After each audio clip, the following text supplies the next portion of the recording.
Bom, pessoal, nós vamos falar agora do Acordo Estados Unidos, México e Canadá, que é USMCA, né? O Acordo Estados Unidos, México e Canadá, ele é um acordo de livre comércio entre Canadá, México e Estados Unidos, cujas negociações foram concluídas e acordadas. Tem sido... Na verdade, ele é chamado do NAFTA 2.0 porque era o North American Free Trade Agreement, que existia antes, que era o NAFTA, muito antigo, né? Um acordo já lá dos anos 90 também, envolvendo Canadá, Estados Unidos e México. O importante é a gente lembrar aqui que esse acordo deles, ele é bem só focado ali no livre comércio. Então não existe uma união aduaneira, como é o Mercosul. Mercosul é livre comércio, união aduaneira, certo? União Europeia é uma união total, união aduaneira, comercial, fiscal, monetária, já está num outro patamar, né? E aqui é o basicão. É um acordo de livre comércio entre Canadá, México e Estados Unidos, para quê? Para poder ter um livre comércio de produtos e serviços entre esses países, a fim de que fomente o negócio entre eles, né? Tem a suspensão aí de impostos ou redução de impostos e maior facilidade de troca de mercadorias e serviços entre os países. Não existe uma união aduaneira, ou seja, a regra aduaneira não é a mesma, e não existe um livre trânsito, tá, de pessoas, no sentido de que o mexicano pode sair lá de Guadalajara com o documento de identidade dele, baixar ali em Houston, no Texas, que está tudo bem. Não é assim que funciona, não tem essa pegada do Mercosul e nem uma pegada em maior escala como da União Europeia, porque os Estados Unidos não tem interesse nisso, né? Nunca teve antes, e principalmente agora, quando esse acordo foi renegociado, porque ele começa a ser renegociado ali em 2017 pelo governo Trump, onde ele chama esses países, é aí que eu falo da diferença, que eu comentei sobre o Brasil ter uma posição um pouco mais atuante no bloco econômico dele, que é o Mercosul. Aqui os Estados Unidos o presidente entendeu, não estou concordando de como o presidente é ou não é, vamos olhar a questão de comércio internacional aqui, o resto, política internacional ou outros temas não fazem parte da nossa disciplina, mas olhando para uma visão de comércio internacional, o Trump chegou e falou: os Estados Unidos é a maior potência do mundo econômica junto com a China, né? Se somos uma potência econômica, nós temos, na visão dele, que ter alguns benefícios, alguma coisa aí, eu concordo com ele, né?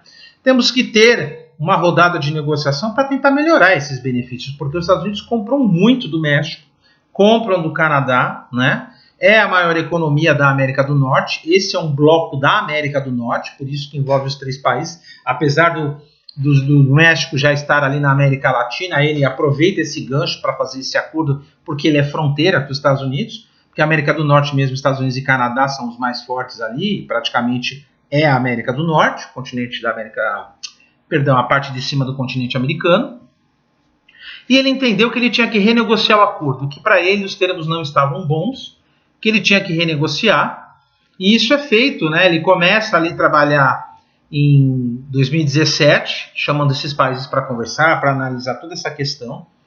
No começo teve uma reação muito forte dos países, eles não estavam aceitando isso, né? Eles não queriam, o Canadá e o México particularmente não estavam interessados em fazer essa negociação.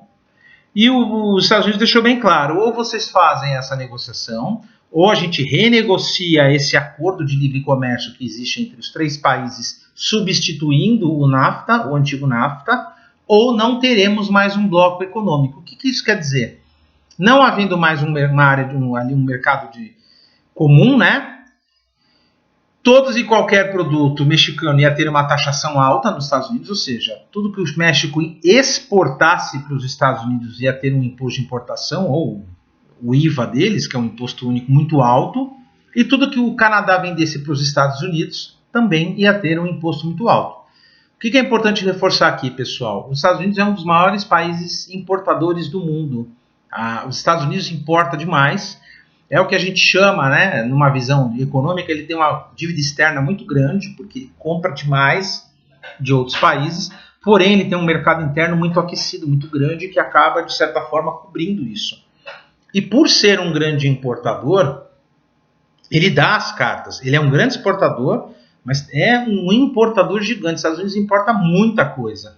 Então ele tem muito poder de fogo. Primeiro, que a moeda dele é a moeda, junto com o euro hoje, mais valorizada. O dólar é a moeda do comércio internacional, sempre foi, desde que o mundo é mundo. Quando o euro entra e tem a sua força, ele passa também a ser uma moeda do comércio internacional, junto com o dólar. Mas o dólar sempre foi predominante antes disso.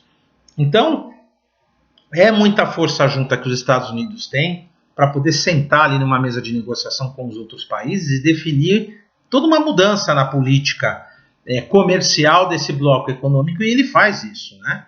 Então ele chama lá os órgãos, né, os ministérios, enfim, os representantes dos países sentam, começam a conversar isso, e eles assinam um acordo, né? Eles concordam com os termos lá em 30 de setembro de 2018, em 1º de outubro eles formalizam, e agora já está entrando em vigor, né? A coisa já está acontecendo muito forte. Então pensem da seguinte forma, eu tenho um acordo que o principal objetivo qual é? Incentivar uma zona de livre comércio entre os países membros. Desenvolve a economia, facilita toda essa parte de comercialização de bens e serviços. E os Estados Unidos falou, ok, vamos trabalhar nisso.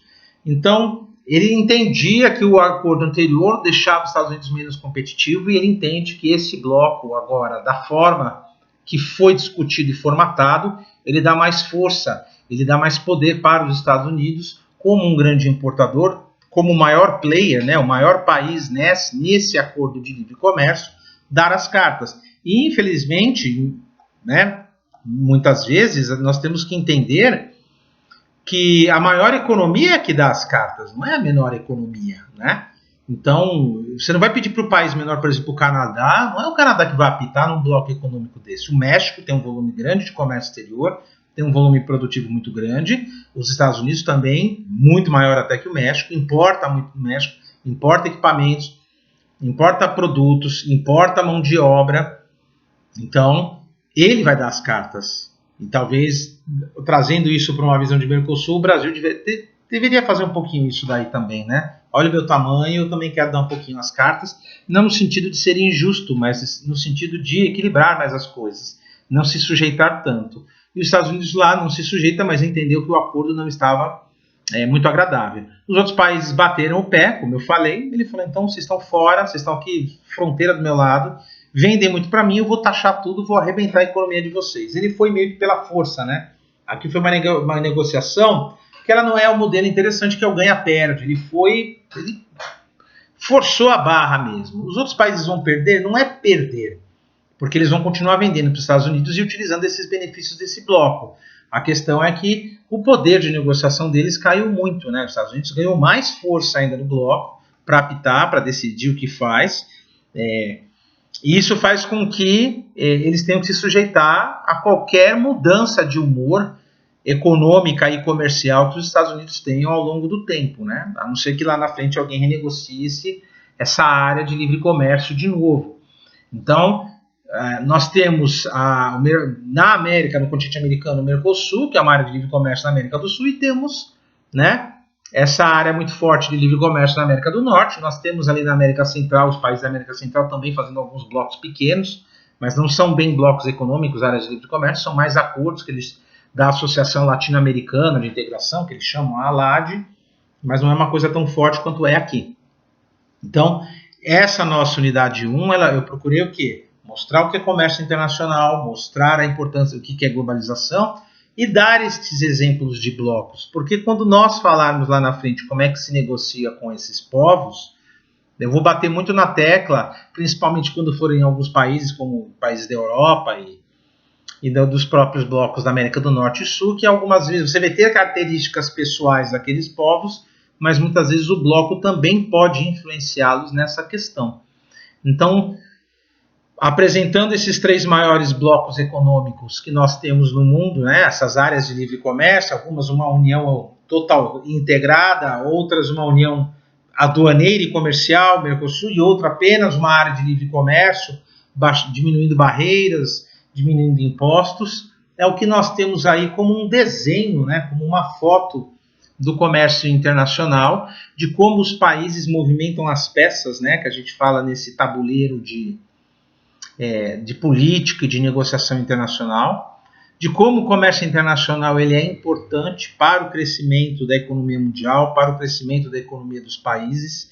Os países não podem abrir mão de jeito nenhum de trabalhar essa questão de exportar os seus produtos. Tem muitas vezes sim que olhar o seu mercado, tomar cuidado com o seu mercado, não terceirizar o seu mercado. Os Estados Unidos fez isso muito com a China, né? Ele acabou terceirizando muito forte a mão de obra na China. Isso gerou na época muito desemprego. Aí o governo começou a fazer um trabalho forte de recuperar principalmente a cidade de Detroit, que ela estava acabada, que era o polo automobilístico dos Estados Unidos há décadas atrás. Ficou largada as traças, chegou a ter 80% de índice de violência. E com esse resgate de trazer de volta a indústria, olha como é importante também olhar o mercado interno, ele acaba fazendo uma revolução. E o mais interessante, que citando esse exemplo de Detroit, é que a Ford ela queria abrir uma fábrica no México, né? Aproveitando essa questão do acordo.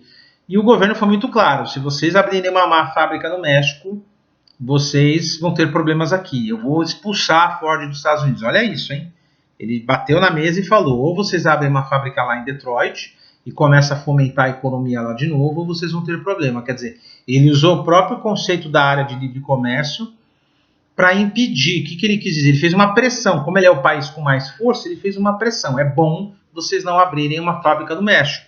Vocês vão abrir uma fábrica aqui. Chegou para as montadoras japonesas e também falou, ó, monta lá em Detroit mais uma fábrica, vocês estão querendo montar? Monta lá, eu dou alguns benefícios fiscais. Então é isso, você consegue mesmo trabalhando num bloco econômico olhar as questões internas e olhar as questões externas. E o comércio internacional, essa visão de comércio internacional, ele te permite isso. Qual é a hora que você tem que olhar para fora, que você tem que olhar o teu papel e a tua posição na economia global e ver o que você tem que negociar lá fora e qual é o momento de você olhar para dentro, focar na sua economia e sim atender as demandas da sua economia interna com produtos de fora, vendo a demanda e vendo as necessidades. Então é um conjunto de fatores que você vai trabalhar. Por isso que quem trabalha com comércio internacional, os negociadores, as empresas que buscam mercados lá fora, tem que estar sempre antenadas no que acontece lá fora, o que acontece aqui dentro e como esse fora impacta o que acontece aqui dentro. Porque muitas vezes uma crise econômica na Ásia pode impactar diretamente a economia brasileira, como já aconteceu no final dos anos 90, como o subprime americano, a crise de 2008 afetou, e as outras crises globais sempre afetam. A crise do petróleo nos anos 70, enfim. Está tudo muito amarrado, pessoal. O comércio internacional ele é muito interessante por causa disso. Porque muitas vezes um país espirra lá fora e você tem que gritar saúde aqui, porque de alguma forma isso vai afetar a sua economia.